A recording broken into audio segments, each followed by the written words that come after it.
और एक और नंबर्स भी आ रहे हैं क्योंकि लगातार उसमें कैडिला ने नंबर्स भी दिए हैं अपने, और मुनाफा कमज़ोर रहा है।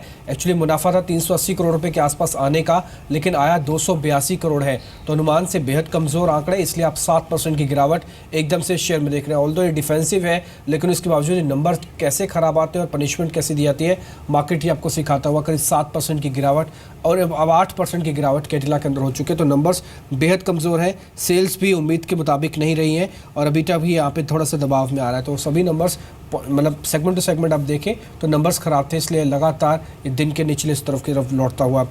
और आईटी पे तो प्रेशर बना हुआ है। एक बार फिर से आईटी के ज़्यादातर आप कंपनीज देखेंगे तो आपको दिखेगा कि दिन के निचले स्तरों पर है और आईटी इंडेक्स अपने आप में टूटा, क्योंकि H1B वीज़ा को लेकर जो एक ड्राफ्ट था वो पेश कर दिया गया सदन में और यूएस के, और साथ ही उससे ये होगा कि जो मिनिमम बेस सैलरी था वो डबल हो गया है, लेंदी प्रोसीजर हो जाएगा। इससे आईटी कंपनीज को थोड़ा सा नुकसान पहुंचेगा और ज़्यादातर इस समय कंपनीज देखें दिन के निचले स्तरों पर आके कामकाज करते हुए।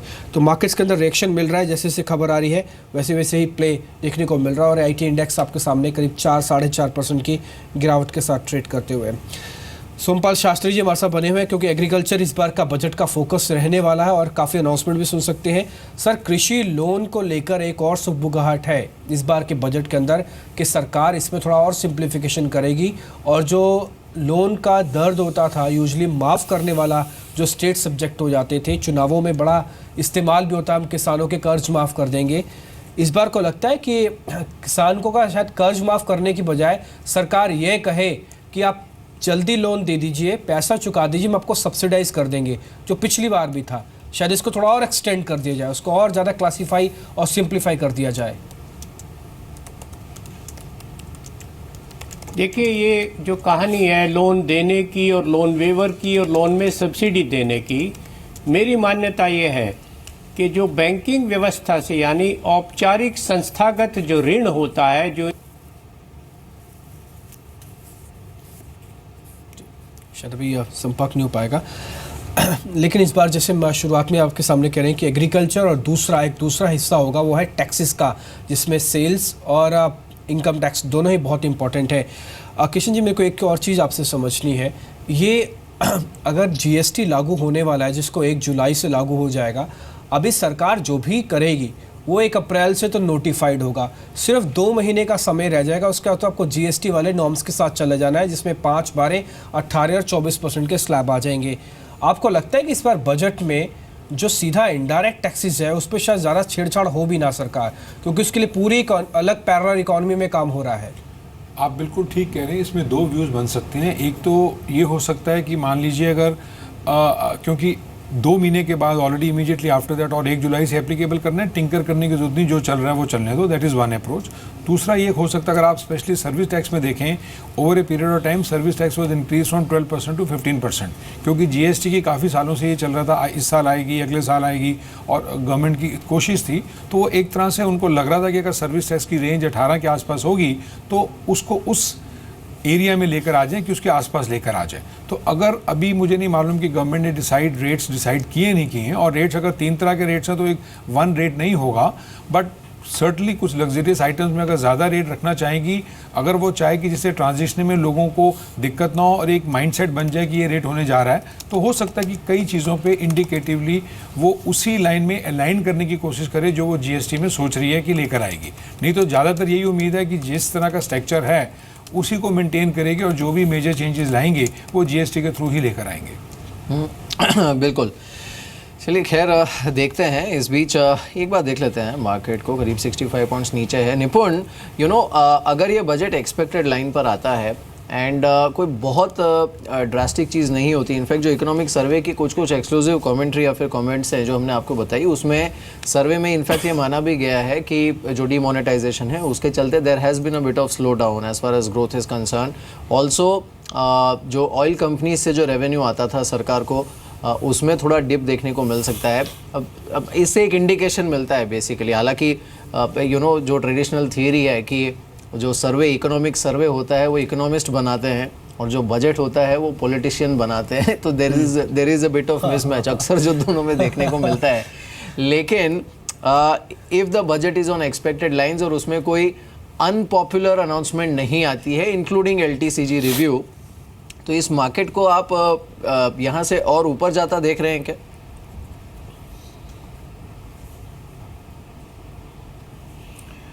देखिए मेरे अनपॉपुलर किसे कहते हैं ये बेसिकली डिफाइन करने की कुछ हद तक ज़रूरत है. It is not just about taxation कि लॉन्ग टर्म कैपिटल गेन्स पे ज़्यादा टैक्स आता है या उसकी अवधि 1 साल से 2 साल बढ़ा दी जाती है या STT में बदलाव किया जाता है या इंडिविजुअल डायरेक्ट टैक्सेशन में बदलाव हो रहा है कि नहीं. That is one part of the unpopular or unpopular steps that are there. I think overall markets have grown beyond those direct taxation or indirect taxation announcements that are there. I think प्रावधान या provisions in terms of subsidies कितने हैं, जो growth trajectory economy की है वो budget से बदल सकती है या नहीं बदल सकती है. जो काफ़ी स्पेंडिंग डिफेंस पे होता है उसमें एक इमीडिएट इम्पैक्ट GDP ग्रोथ पर नहीं आता है, लेकिन इंफ्रास्ट्रक्चर स्पेंड पे इससे ज़रूर आता है. फिस्कल डेफिसिट की अगर GST इंप्लीमेंट होता है और उसकी वजह से जो एक पॉजिटिव इम्पैक्ट रेवेन्यूज़ पे पड़ेगा, पर्टिकुलरली इनडायरेक्ट टैक्स रेवेन्यूज़ पे, तो उसकी वजह से गवर्नमेंट के हाथ थोड़े मजबूत हो जाते हैं प्लान्ड अनप्लान्ड एक्सपेंडिचर करने के लिए, इंफ्रास्ट्रक्चर स्पेंडिंग करने के लिए. तो उस पर फोकस किया गया है नहीं, या फिर जो एडिशनल जो हाथ मजबूत होते हैं वो सब्सिडीज पे ज़्यादा स्पेंडिंग किया गया है. आई थिंक ये पॉपुलिस्ट मेजर्स जो हैं वो आते हैं या नहीं, उस पर ज़्यादा मार्केट्स देखेंगे, उससे जो उसका मैक्रो इम्पैक्ट इकोनॉमी पे पड़ेगा ये देखने की ज़्यादा ज़रूरत है. तो unpopular could be defined in a lot of other ways in terms of whether populist measures हैं या नहीं. लेकिन अगर इस तरह की पॉपुलिस्ट मेजर्स नहीं आते हैं या फिर सब्सिडीज किसी तरह से इंक्रीज नहीं की जाती है, लेकिन overall the market would typically view it from the point of view of GDP growth and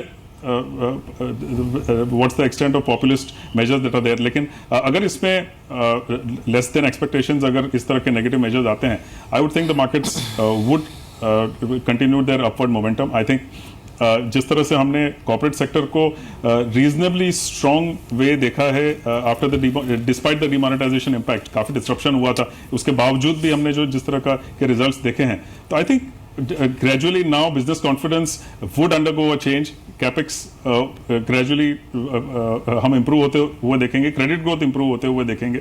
1 या 2 क्वार्टर्स का तिमाही का समय जरूर लग सकता है, बट आई थिंक अगर पॉपुलिस्ट मेजर्स ना हो तो markets would continue their upward momentum and you could see a substantial inflow coming in from FIIs as well अगले कुछ सप्ताह या महीनों में, given the kind of growth momentum that the budget can provide.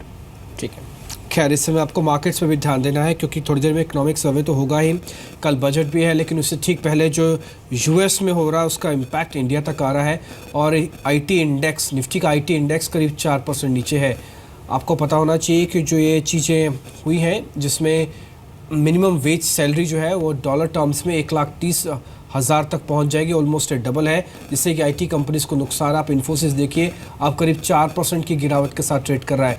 Infosys, TCS दो ऐसे बड़े player हैं जिनका अच्छा एक्सपोजर है इनके एम्प्लॉयज़ का, क्योंकि वहाँ पे कामकाज इनका अच्छा है. और US के में सबसे ज़्यादा अगर रेवेन्यू टर्म्स में किसी की ग्रोथ है या कंपनी है उसमें KPIT जैसी कंपनीज़ हैं, और साथ ही इन्फोसिस है.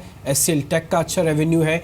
TCS यूरोप से थोड़ा जब बिजनेस अच्छा लेता है, लेकिन इसमें US में इनकम इसकी भी करीब 30% के आसपास की अमेरिका से ही आती है. तो इसलिए जो भी अमेरिका से ज़्यादा बिजनेस लेके आ रहा है उस पर इम्पैक्ट ज़्यादा पहुंच रहा है. एम्फेसिस भी देखिए एक बार, ये भी करीब 6% के आसपास की गिरावट के साथ ट्रेड कर रहा है. तो पर्टिकुलर शेयर जिनका एक्सपोजर US की इनकम का ज़्यादा है वहाँ पर ज़्यादा है. हालाँकि इन्होंने एक स्ट्रेटजी बनाई थी कि जो अलग अलग डिस्ट्रीब्यूट करेंगे, उसका हेज तो किया है, लेकिन फिर भी इम्पैक्ट काफ़ी ज़ोरदार है. अंचल हमारे साथ जुड़े हैं. अंचल, कुछ और फाइन प्रिंट्स जो आपको इस बार H1B वीज़ा को लेकर मिल रहे हैं?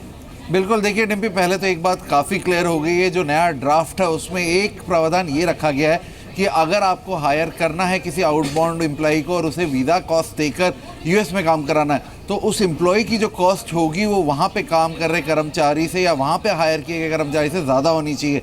अभी औसतन देखिए एज ग्रुप के हिसाब से सैलरीज तय की जाती हैं। ऑलमोस्ट अगर आप एक रेंज देखेंगे 20 से 30 साल के बीच में एक औसत रेंज जो है सैलरी की एक फॉरेन एम्प्लॉय की करीब $60,000 होती है, जबकि यूएसए में अगर आप हायर करते हैं तो $58,000 के करीब आप सैलरी देते हैं ऑन एन एवरेज।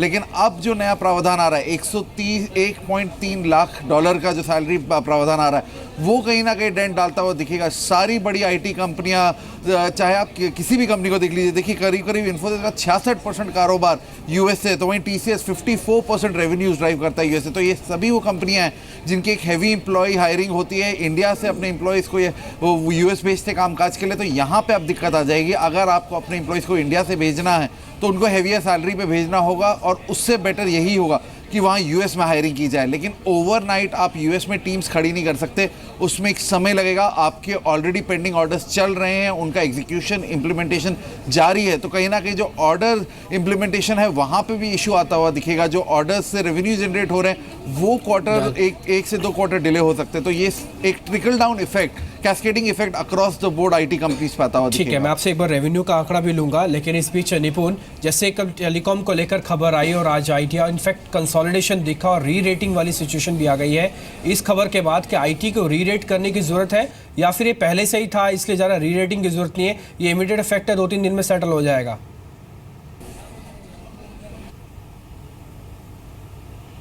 देखिए ये जब भी यूएस के इलेक्शंस चल रहे थे तब भी ये अनाउंसमेंट की गई थी और इंडिकेशंस दिए थे कि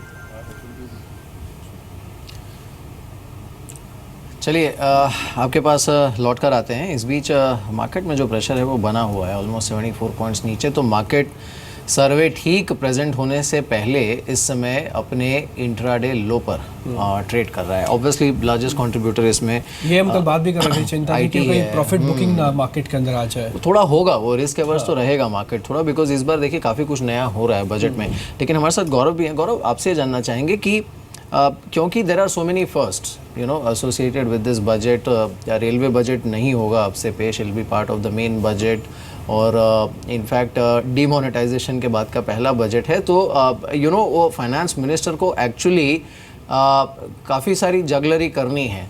कितना इफेक्टिवली वो कर पाएंगे, I think that will set the tone for the market and for the economy. देखिए, रेलवे बजट का तो ऐसा है कि जो ऑपरेटिंग रेशियो था रेलवे का वो लगभग 95-96% तक पहुंच गया था। तो मोटा मोटी रेलवे क्या कर रहा था कि जो अपने आय से या अपने रिसीट से सिर्फ अपने डे टू डे खर्चे वहन कर रहा था, बाकी जो एक्सपांशन या इंफ्रास्ट्रक्चर बढ़ाने के लिए तो वो मेन बजट पे सपोर्ट कर ही रहा था। तो उससे कोई सार्थक नहीं आ पा रही थी। तो इस कारण से क्या है कि एक रेलवे बजट को यूनियन बजट में लाने से एक तो जो हम इकोनॉमिक्स में बोलते हैं इकोनॉमीज ऑफ स्केल को हम अचीव कर सकते हैं, दूसरा एक दूसरे के लेस ऑक्यूपाइड या अनऑक्यूपाइड प्रॉपर्टीज़ को यूज़ कर सकते हैं। क्योंकि इस बजट में आप देखिएगा कि जो रेलवे की लेस ऑक्यूपाइड या अनऑक्यूपाइड प्रॉपर्टीज़ को मोनेटाइज करने के ऊपर बहुत बड़ा बल दिया जाएगा और उससे रेवेन्यूज़ को जनरेट किया जाएगा। तो ये एक बड़ा सार्थक कदम हो सकता है। दूसरा एक बात जिस पे अपन ने ज़्यादा चर्चा नहीं करी कि इस बजट से प्लान्ड और नॉन प्लान्ड का भेद भी खत्म हो रहा है। अब हमारे बजट की टर्मिनोलॉजी में कोई planned expenditure and non planned expenditure नहीं होगा। तो ये मैं समझता हूँ कि रेलवे बजट को मर्ज करने से आर्थिक दृष्टि से बड़ा कदम है, क्योंकि अब प्योरली फोकस होगा और मोर हम जीरो बेस्ड बजटिंग की तरफ मूव कर रहे हैं। तो ये एक बड़े मूवमेंट्स हैं और इससे इस बजट में या इस आर्थिक सर्वे में अगर पोस्ट डीमोनेटाइजेशन का ये पहला गवर्नमेंट की तरफ से सर्वे आएगा या इनपुट आएगा या डाटा आएगा और उसके बाद में पूरा दिशा निर्देश तय हो जाएगा।